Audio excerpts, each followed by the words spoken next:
In today's Cryptolinkup, we highlight Circle exploding onto the New York Stock Exchange with a $1 billion IPO. Coinbase wraps XRP and Dogecoin for DeFi, and WazirX hits a legal wall in Singapore.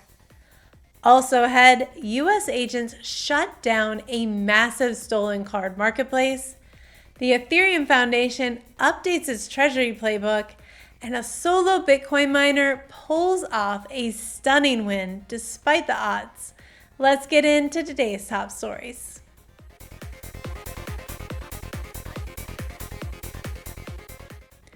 Circle has gone public with a splash, raising just over $1 billion by pricing its shares at $31 each. This is the second time it's increased the size of its offering. With its stock now trading on the New York Stock Exchange, Circle's valuation hit $6.9 billion. It initially aimed to sell 32 million shares, up from 24 million earlier, and underwriters have the option to buy 5.1 million more. BlackRock may take a 10% stake. Circle's USDC remains the second largest stablecoin. Now, let's talk about Coinbase's latest expansion. Coinbase has rolled out two new wrapped tokens, CB XRP and CB Doge, on its base network.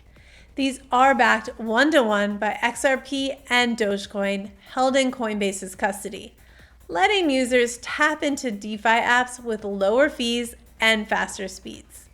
In the first 24 hours, 2.3 million CB XRP and over 10 million CB Doge were minted. Coinbase says more tokens like CB LTC and CB ADA are coming soon.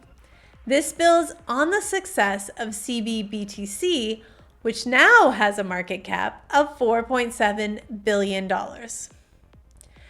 Over in Singapore, one crypto exchange just got some bad news.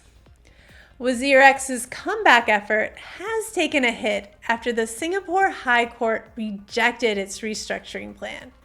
This follows a $230 million hack allegedly by North Korea's Lazarus Group. Despite getting 93.1% creditor approval, the court said no. WazirX may appeal and is looking at legal options. They hope to start paying creditors within 10 days if approved.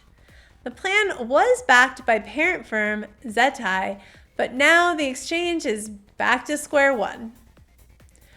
Hold up for a sec. I'm going to give you a moment to subscribe and give us a thumbs up so we know you find these videos valuable. It would really mean a lot. So let us know you're out there watching. Continuing on, law enforcement is cracking down on a major underground market. The US government has shut down BidenCash, a dark web site accused of trafficking 15 million stolen credit card numbers. The operation brought in $17 million since March 2022. At one point, the site leaked 3.3 million cards to advertise its services. It also sold access to hacked computers. Now, 145 related domains redirect to law enforcement servers. The bust involved the FBI, Secret Service, and Dutch cybercrime units.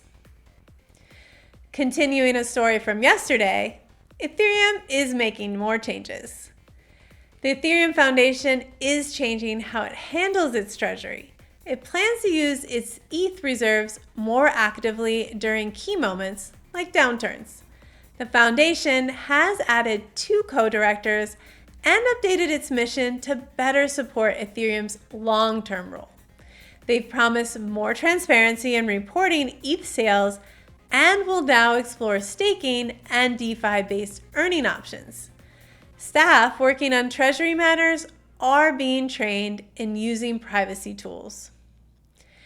And wrapping up with one miner overcoming odds.